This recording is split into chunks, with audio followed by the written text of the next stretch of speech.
What is up, everybody? It's your girl Stephanie, and thanks for joining me again. And if you're new here, hi, welcome. My name is Steph, and on this channel we talk about everything fragrance except for the month of October because it's spooky season. And yes, you guys, I missed a week of my true crime mystery and fragrance. I really do apologize, you guys. It was a really crazy week last week, so forgive me, but I'm back today to share with you guys a case that I think is full of mystery. This is actually a missing persons case, but for the fragrance portion of this video, I did want to pick my tray for the week. So let's dive into that. Okay, so the first one is one that I've really been reaching for a lot. And I'm really excited to talk to you guys about it because this one was kind of a challenging one for me because I consider this fragrance to be a little bit waxy. It's sweet. There's this coconut note in it, but something in there was bugging me before, but lately I've been loving it. And I think I remember why I loved it so much because I feel like for fall time, this one is just perfect. It's a perfect fall fragrance, especially for like straight out the shower. Ombre Vanille from Laura Mercier. I have made quite the dent, okay, you guys. This is 2 weeks of use. It used to be right here.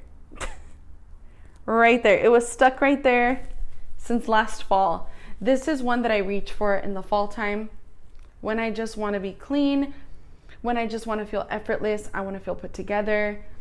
Maybe I'm just hanging out at home, or I'm running some errands, you know, or I'm meeting with a friend really quick for something. This is literally like my dumb reach for fall. I can't pinpoint what it is in here, but even though it's not a fragrance I love, it's very addictive. There's a little bit something screechy in here, I'm not gonna lie, and synthetic. I find myself reaching for it and I find myself craving this fragrance. I know there's notes of coconut. I think there's vanilla orchid or orchid in here of some sort. There's definitely vanilla. There's no amber in it, but altogether it gives off the ambery vibe. And you know how amber smells a little sensual and there's like this clean vibe to an amber? I feel like this is what I get with this fragrance. So this is like a dumb reach for me, especially for fall. And yeah, you guys, I mean, based off the dent, it's hard for me to say why I don't love it because I wear it a lot, especially now. But anywho, you guys, that is Laura Mercier Ombre Vanille. So that's a really good one. I do have some testers that I do want to test out this week. Noir Epicus from Frederick Mall. I'll post a picture of the bottle up here, but this one, you guys, and like the spices in here are like clove, pepper, cinnamon, like all of the spices except cardamom. There's no I don't think there's any cardamom in here, but this is beautiful. And I've been saving this to wear on a rainy day, which might be happening next week. I saw in my weather app. So I might have to put this one on another tray of mine after I do the murder mystery. I want to do it on a rainy day, you guys. That would be so much fun. Like a true crime mystery day on a rainy day. How fun would that be? Anyways, it smells so clean and good. And that's what I like to be, especially right now that I'm home, you guys, with a messed up leg. I feel like this is the perfect time to test fragrances. And then the next one that I want for the week. If I go out, this one or...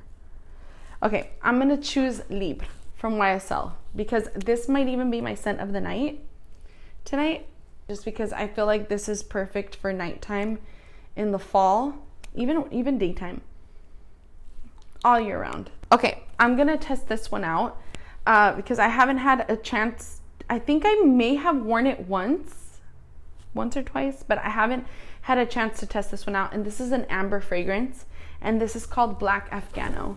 This one, I remember it was a love at first sniff when I went to Scent Bar and I smelled it for the first time.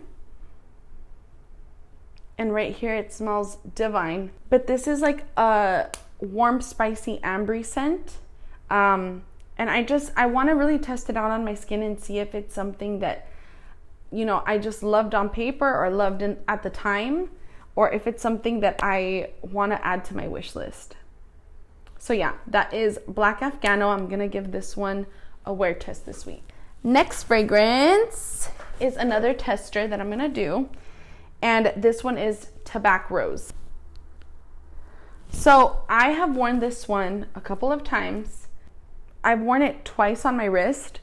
I wasn't crazy about it, but I want to give it a full wear. I want to give it a fair chance to see if it's something that I want to add to my wish list or not. Right now I'm leaning not, but who knows? Maybe after me trying it, we'll see.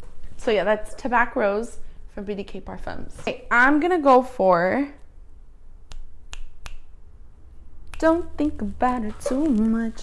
Okay, on the tray again this week will be a Coffee Break from Maison Margiela, just because this is one that I like to wear when I wake up.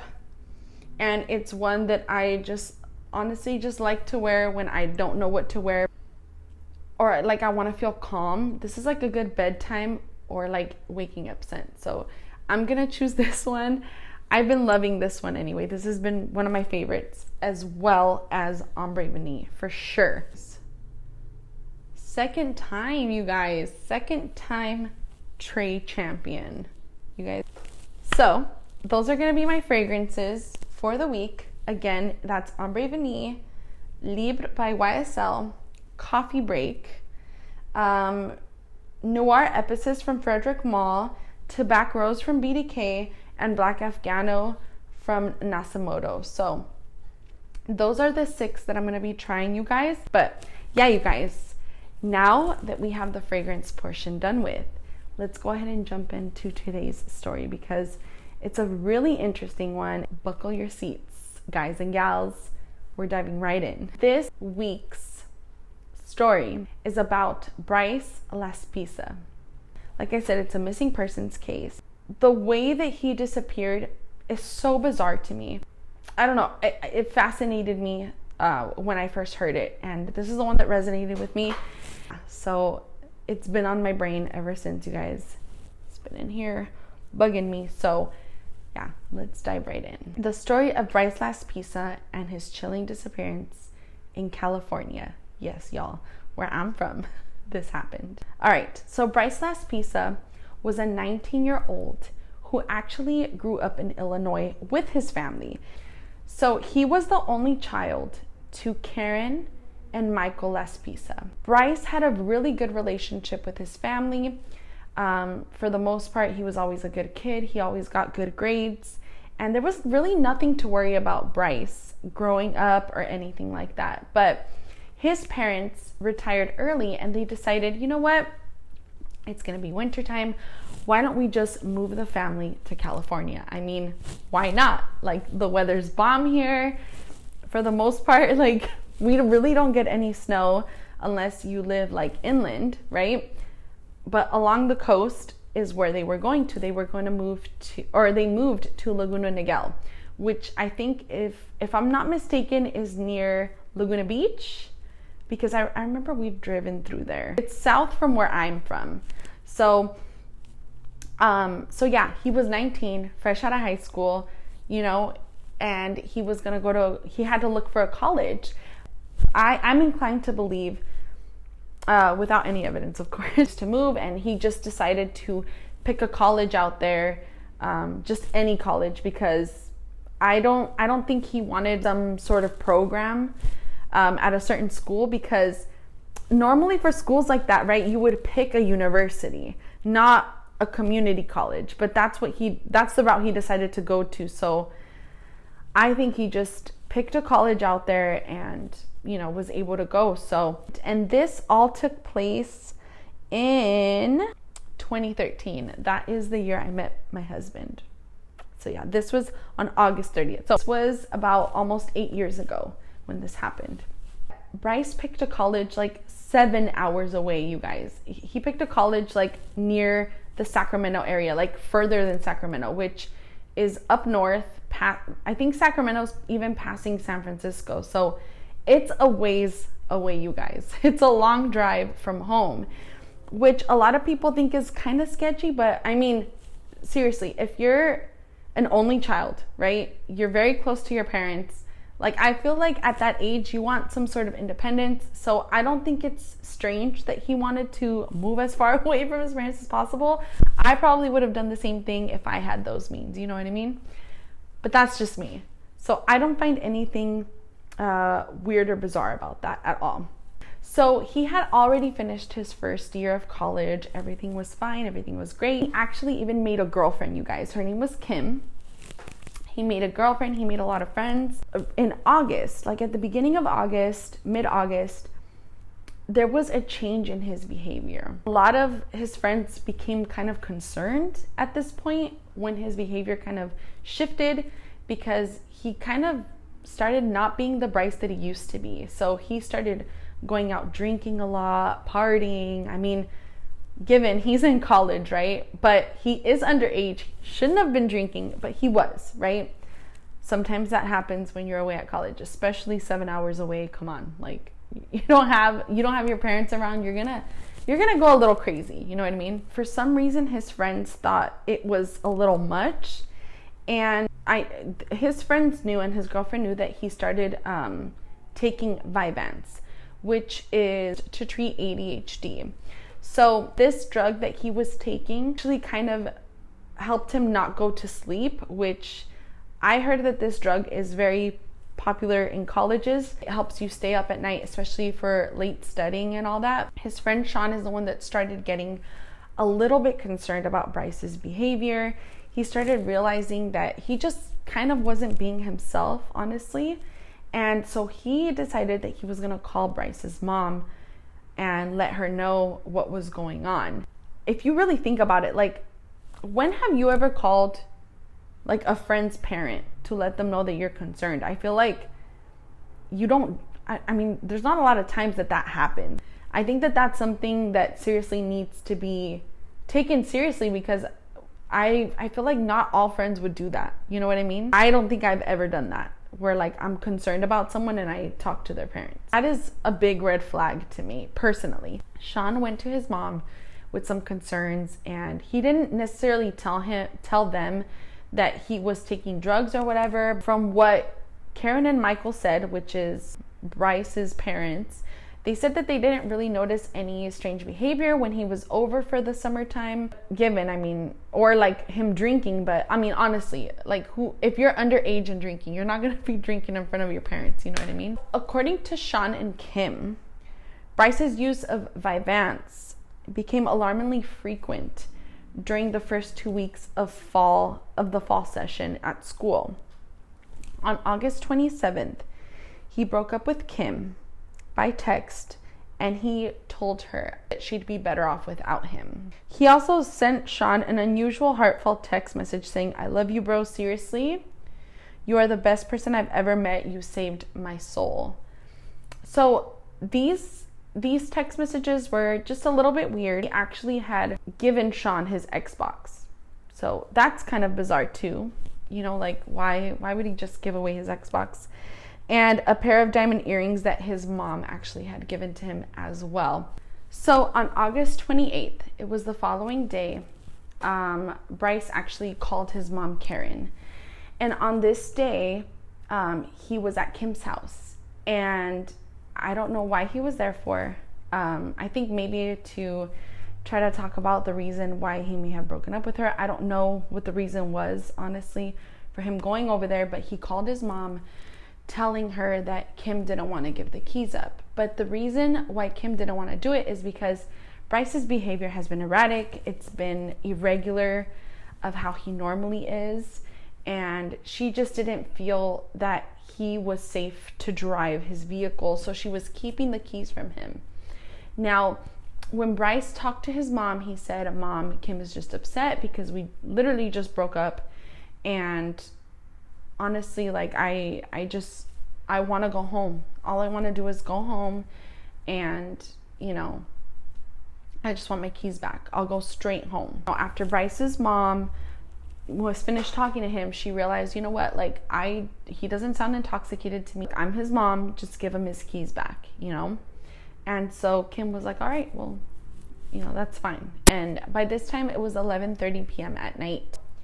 So he left Kim's place, and his mom literally told him, look, there's something wrong, Bryce. I think I should get a flight and meet with you tomorrow. Like, I'm very concerned about you. You know, obviously Karen had Kim saying something, you know, about not letting him go last night, and then his other friend Sean calling her saying like, hey, there's something wrong with your son. She started to become a little bit concerned. He's like, no, Mom, don't do anything. Don't make any plans. He's like, let me figure things out, because there's a lot that I need to talk to you about. So, you know, his mom, Karen, was like, okay, that's fine. A couple of hours later passed by, and it was now 1 a.m. and Bryce called his mom, and she assumed that he was leaving, or that he was calling from the apartment at this time. But phone records that were collected later showed that he'd called from a location about an hour south of Rockland. So then at 11 a.m., she and her husband were notified that Laspisa had used their insurance roadside assistance service. Before they even found out about the roadside assistance, you know, their friend had let the parents know that he didn't show up that night at all. So they became concerned.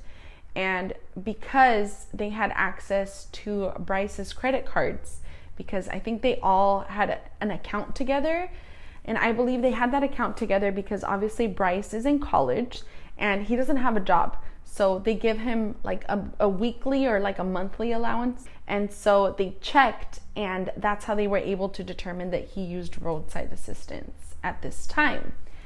A man named Christian was the owner of Castro Tire and Gas in Buttonwillow. Okay, so Buttonwillow is hours south from where Bryce's apartment was. It's about 3 hours away from Laguna Niguel, where his parents are at. So that's how they were able to determine where he was. So his parents phoned the owner of Castro Tire and Gas, and they asked him, hey, you know, did you happen to see our son? He's driving this car, this model. He had pinged for he had called for roadside assistance. And he's like, oh yeah, I actually went earlier that day to take him 3 gallons of gas. So he, you know, Christian, being the saint that he is, okay, he tells his parents, don't worry about it. Let me go see if he's still at the location that I went to, because it's not that far away. This man, Christian, drives over to where he last saw Bryce, where he needed roadside assistance, and he sees that Bryce is still there. He's still there. He has not moved. And so he's like, oh, he calls his parents, and he's like, hey, he's still here. He's still here. So his parents are like, wow, okay, he must have rested or something like that. So he handed the phone to Bryce, and he talked to his parents. His mom, his mom still didn't hear anything weird about him or anything, but she's just like, what's going on? Like, I didn't know you were gonna drive all night. And he's like, yeah, like I ran out of gas and I had to call roadside assistance. And she's like, okay, just, you're 3 hours away from home. Just come home as soon as possible. So by this time, right, it was like 11:30 a.m. So, but he had probably been driving for like 4 or 5 hours. What was another 3 hours? You know what I mean? So his parents are like, okay, just come home, be safe, get here. Okay. So then the man Christian leaves, and that happens. So they're waiting because all Bryce had told them was that, okay, I'm 3 hours away. My GPS says I should be getting there by 3 p.m. All right, so his parents are patiently waiting. So, time passes by, becomes 3, okay, 3:30, 4. They're not hearing back from Bryce. They're phoning him. He's not answering. So by this time, they decide to call the cops, because they're like, okay, he's been missing for this long. We should just put a missing persons report, because we don't know what's going on with him. And they're like, okay, like, can we figure out his location?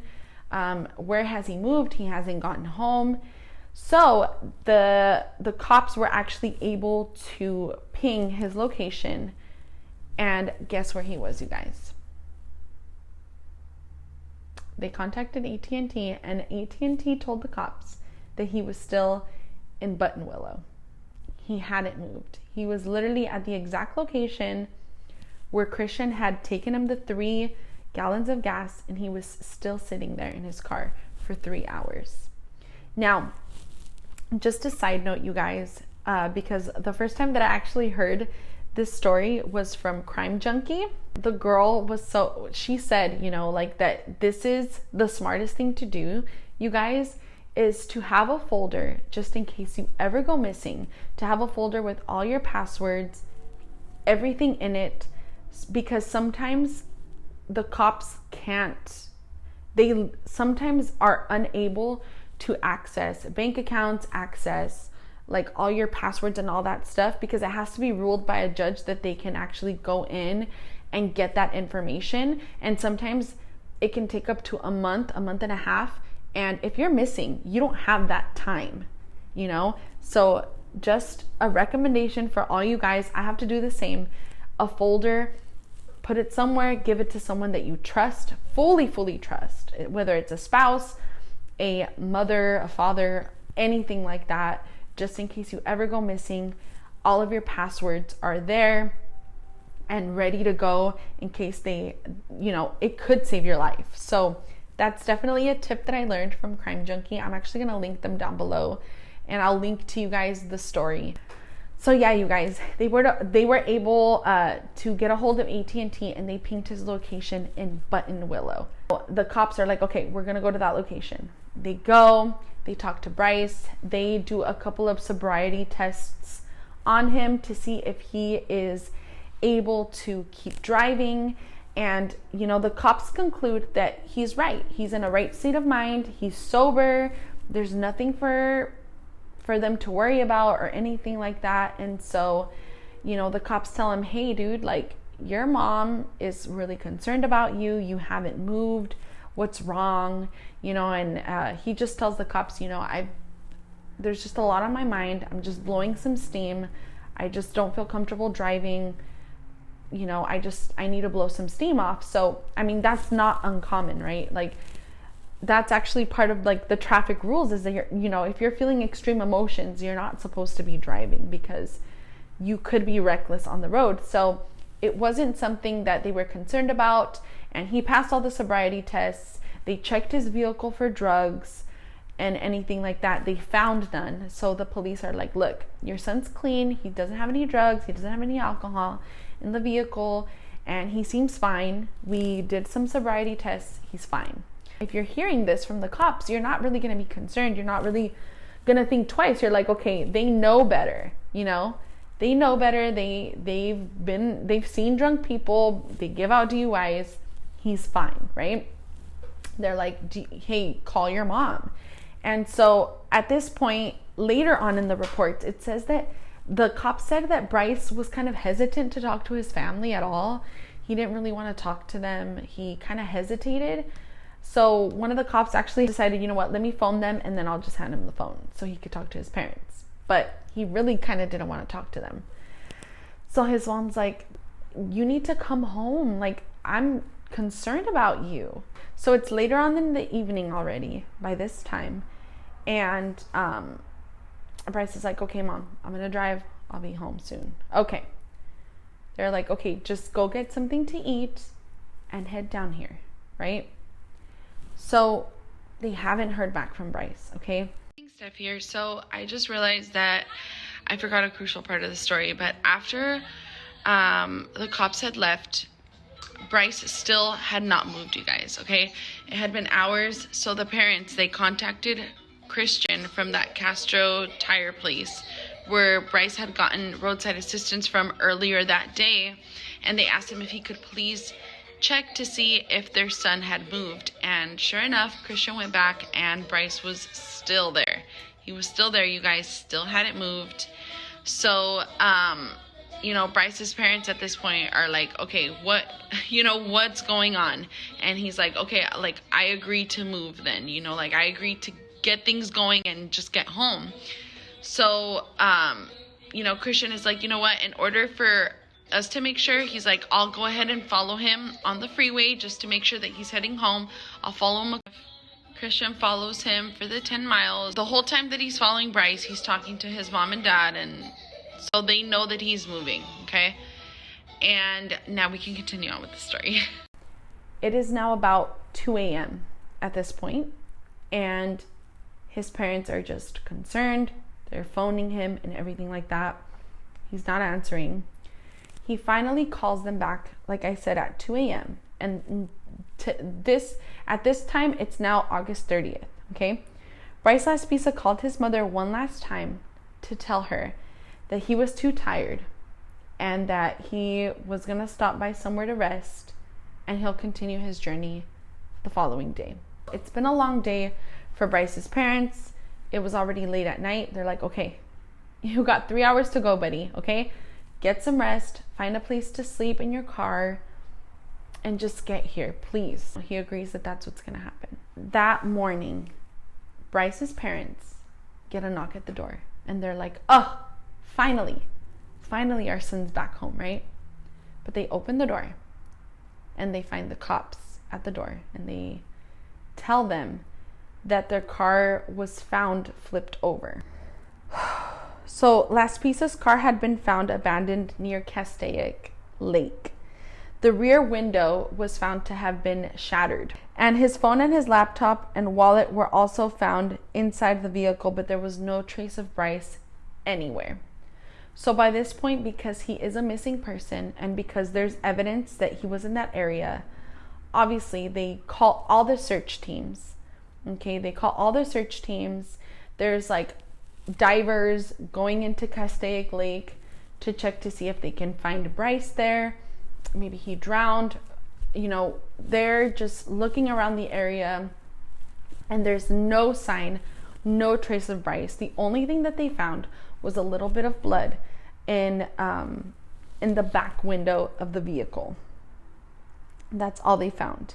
That's all that they had on him as of that day. The investigation team that was assigned to this case was able to get surveillance footage from a nearby building, and it showed that at 2:15 a.m. he turned on to access a road rather than pulling off to. So that was at 2:15. He was seen driving up, and the strange thing is that he was seen at 2:15 from that surveillance footage. He was seen in that footage, but then 2 hours later, he was seen going the same direction, entering that same driveway, entering that same area. So there's no footage of him or any known of anything of what he was doing between the hours of 2:15 and I think it was 4:30 or 4:15 a.m. He was just seen going back up the same direction. So there's no clue as to if he did sleep up there, if he didn't. There's no information. They decided to get the hounds involved, okay? They got the hounds. They were able to get Bryce's scent, and the hounds tracked it back to a truck stop nearby, and then that's where his scent ended. So this is still a missing persons case, and it's still an unsolved mystery as to where the whereabouts of Bryce Laspisa are. And I find it interesting because Bryce has an appearance that is not, it's not very common in anyone. If anyone would have spotted him, he would stick out like a sore thumb. He had red hair, a very large, beautiful smile. He just has features on him, red eyebrows. It's hard to not miss this kid, okay? I feel like if I were to run into him, I'd know exactly who he is because he has such specific features that not a lot of people look like him. So it's still a mystery to this day. Investigators do believe that Bryce may have planned this and just didn't want to be found, wanted to start a new life, all by himself. Yeah, that he just got up and left because they found his wallet. Nothing was touched from there.